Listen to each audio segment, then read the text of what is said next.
अस्सलाम वालेकुम student. Next जो हमारा लेक्चर है that is about Kolbe method of preparation of alkane, यानी एल्केन को हम प्रिपेयर करेंगे बाय कोल्स मेथड। जो कोल्स मेथड है basically that is the electrolysis process है। इलेक्ट्रोलिसिस प्रोसेस के ज़रिए हम क्या करते हैं जी, अल्कीन में भी ये यूज़ हो रहा है और अल्काइन में भी क्या यूज़ हो रहा है, लेकिन हमारा अभी किसके रिलेटेड है जी, कोल अबाउट अल्केन। तो कोल मेथड अबाउट अल्केन में हमारा जो बेसिक फिनोमेना होगा डेट इज इलेक्ट्रोलिसिस।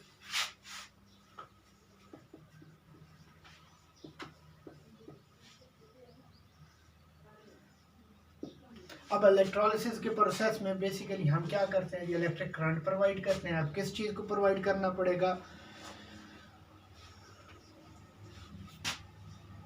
कार्बोक्सिलिक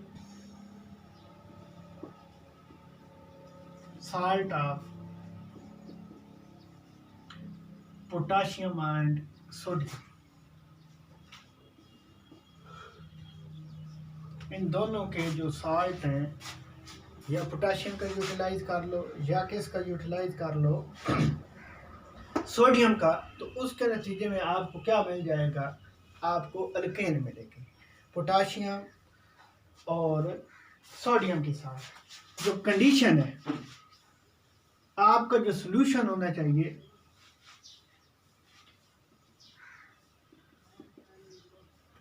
ये क्या होना चाहिए, कंसंट्रेटेड।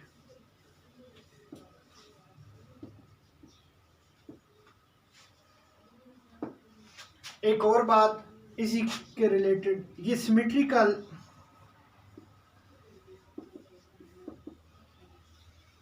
अल्केन की प्रिपरेशन करता है।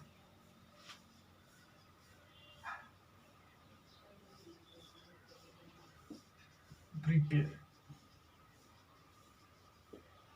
बात करने का मकसद इलेक्ट्रोलिसिस प्रोसेस है। किसकी जी, मोनोकार्बोक्सिलिक एसिड है जी, साल्ट है जी, सोडियम और पोटाशियम का। उसके अलावा आपका सॉल्यूशन कंसंट्रेटेड होना चाहिए जिसमें से आपने इलेक्ट्रोलिसिस करवाना है। सिमेट्रिकल ऐसी को कहते हैं कि जिसको अगर आप तोड़ें तो दो बराबर हिस्सों में क्या है जी, टूट जाए। अगर तोड़ें तो दो बराबर हिस्सों में टूट जाए। मिसाल के तौर पे मीथेन नहीं टूटती दो बराबर हिस्सों में। प्रोपेन 3 मेंबर है, नहीं टूटती दो बराबर हिस्सों में, क्योंकि 3 मेंबर को जब तोड़ेंगे तो एक तरफ एक आएगा, एक तरफ 3 आएंगे या 2 आएंगे। लेकिन ब्यूटेन है तो दो बराबर हिस्सों में टूट जाती है, दो दो का आपके पास ऑप्शन आ जाता है। इसके बाद अगर आप पेंटेन पे जाएं तो वो भी सिमेट्रिकल नहीं है, अनसिमेट्रिकल है। तो ऐसी एल्केन की प्रिपरेशन होती है इसके जरिए, जो कि क्या हो जी, सिमेट्रिकल, जो कि क्या हो जी, सिमेट्रिकल। तो अब प्रोसेस को आगे चलाऊंगा, रिएक्शन क्या होगा। पहले नंबर पे देखो कार्बोक्सिलिक किसे कहते हैं। जो हमारे पास उसने बुक वाले ने दिया है उसको जरा चेक कर लें।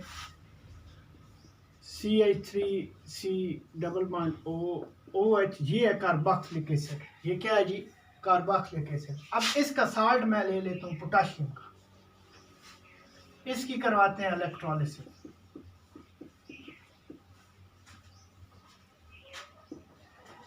जब इलेक्ट्रोलिसिस करवाएंगे तो अब इस इलेक्ट्रोलिसिस के प्रोसेस में जो हमारे लिए मोस्ट इम्पोर्टेंट काम होगा, आयन क्रिएट होंगे।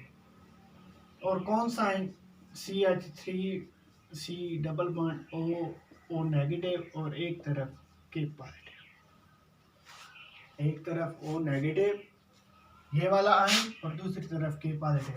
हम दो मॉलिक्यूल यूटिलाइज कर लेते हैं तो ये भी दो मिल जाएंगे और ये भी हमें क्या मिल जाएंगे, दो।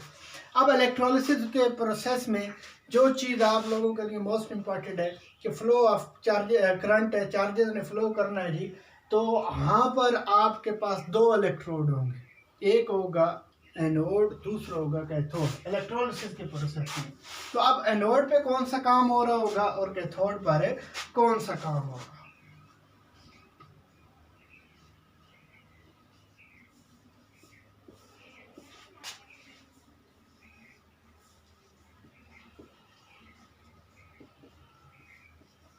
ये दोनों हमारे पूरे के पूरे कोल्स की क्या है जी, कहानी है जी कि एनोड पे जो काम होता है वो क्या होगा और कैथोड पर क्या काम होगा। अब ये जो आयन है वहां पे करंट तो मौजूद है एट एनोड,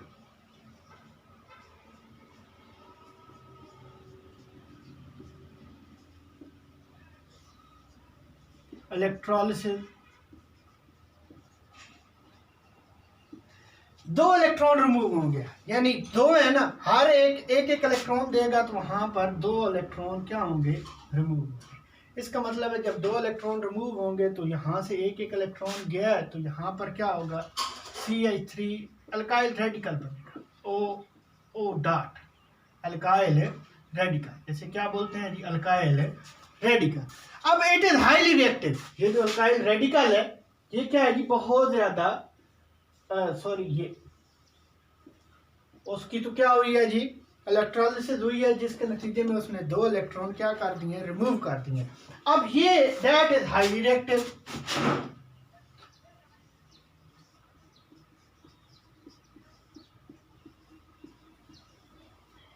अब रिएक्टिव है तो इसके नतीजे में क्या होगा, दैट इज डीकम्पोज, ये कार्बन डाइऑक्साइड में कन्वर्ट हो जाएगा और ये चीज अगेन किस में कन्वर्ट होगी, रेडिकल। तो अब CO2 बनेगा, यानी ये कार्बन डाइऑक्साइड बनेगी और इसके साथ 2 मिथाइल रेडिकल बनेगी। अब मैंने आपको बताया कि रेडिकल्स आर मोर रिएक्टिव, तो दोनों methyl radical connect to each other और उसके नतीजे में आपको क्या देंगे, इथेन। उसके नतीजे में आपको क्या मिलेगा, इथेन।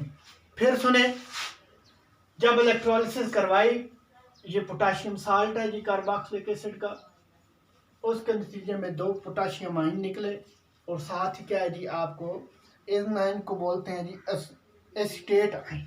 ये आयन कौन सा है जी, एसीटेट आयन। अब ये जो एसीटेट आयन है, जब इनकी इलेक्ट्रोलिसिस हो रही है तो जहां से एक इलेक्ट्रॉन, हर एक जो आयन है वो क्या करेगा, एक इलेक्ट्रॉन देगा, उसके नतीजे में आपका ये फ्री रेडिकल बनेगा। जब 2 एसीटेट आयन थे तो 2 इलेक्ट्रॉन गए और 2 ही फ्री रेडिकल बने। इनकी होगी डीकम्पोजिशन, जब डीकम्पोजिशन होगी तो उसके नतीजे में आपको क्या मिलेगा, ये कार्बन डाइऑक्साइड और ये CH3। ये मैंने 2 लिख दिया, ये नहीं लिखा। एक चीज को ध्यान में रखें, ऑर्गेनिक में नंबर ऑफ मॉलिक्यूल का कोई इशू नहीं होता, आपने बस सिर्फ प्रोडक्ट और रिएक्टेंट बताने होते हैं, उसका कोई इशू नहीं। अब ये रेडिकल क्या है जी, जब आपस में रिएक्ट करेंगे तो उसके नतीजे में आपको इथेन मिलेगी। अब अगली चीज है एट कैथोड। तो कैथोड पे क्या होगा, ये जो 2 इलेक्ट्रॉन रिमूव हुए थे, ये वाले इलेक्ट्रोलिसिस का प्रोसेस हो रहा है वाटर में, H2O में, ये दोनों इलेक्ट्रॉन वो क्या करेंगे, गेन करेंगे। अब यहाँ पर हम 2 मॉलिक्यूल भी यूटिलाइज कर लेते हैं। इसके नतीजे में आपको 2 OH नेगेटिव मिलेंगे और साथ 2 H पॉजिटिव मिलेंगे। अब ये जो 2 OH नेगेटिव है, ये अगर ये गेन कर लें, ये जो हेटेरोएक्सल आयंस हैं, इनको अगर पोटेशियम आयन गेन कर लें तो 2KOH है। ये क्या है जी, 2KOH बन जाएगा। सारे के सारा कोल्ब मेथड आपके एनोड और कैथोड पर डिपेंड कर रहा है जी। तो इन एनोड और कैथोड पर जो होने वाला काम है उसको अगर आपको समझ आ जाए तो आप ऑटोमेटिकली क्या कर सकते हैं जी, अपना ये मेथड याद रख सकते हैं। ये था for the preparation of alkane. आगे चल के एल्कीन का भी आएगा, अल्काइन का भी आएगा। इसमें क्या है जी, मोनोकार्बोक्सिलिक एसिड आपने यूज़ किया, उसका साल्ट, उसकी आपने इलेक्ट्रोलिसिस करवाई। इलेक्ट्रोलिसिस के प्रोसेस में एनोड और कैथोड पर होने वाले काम को देखा हमने। इलेक्ट्रोड पर क्या हुआ और कैथोड पर क्या हुआ और एनोड पर क्या हुआ। एनोड पर क्या है जी, दोनों ये जो आयन थे इनके फ्री रेडिकल बने, 2 इलेक्ट्रॉन रिमूव हो गए। अब क्या है जी, डीकम्पोजिशन हुई, कार्बन डाइऑक्साइड मॉलिक्यूल बने, साथ 2 फ्री रेडिकल बने, किसके, मिथाइल के। या मिथाइल रेडिकल जब आपस में क्या हुआ जी, कनेक्ट हुआ, तो उसके नतीजे में आपको इथेन मिल गई। अब जो इलेक्ट्रॉन जो इनिशियली आपने वहां से रिमूव करवाए थे वो वाटर ने गेन किए, उसके नतीजे में जो हाइड्रोक्सल आयन और साथ H पॉजिटिव बना, ये दोनों हाइड्रोक्सल आयन जब पोटेशियम आयन से मिले तो उसके नतीजे में आपको KOH मिल गया जी। तो यही था इस रिएक्शन में। तो आप लोगों से बस यही रिक्वेस्ट है कि सजेशन से मुझे आगाह किया करें अपनी, और उसके अलावा वीडियो को मुकम्मल देखें, मैक्सिमम शेयर करें, लाइक करें और सब्सक्राइब करें। शुक्रिया।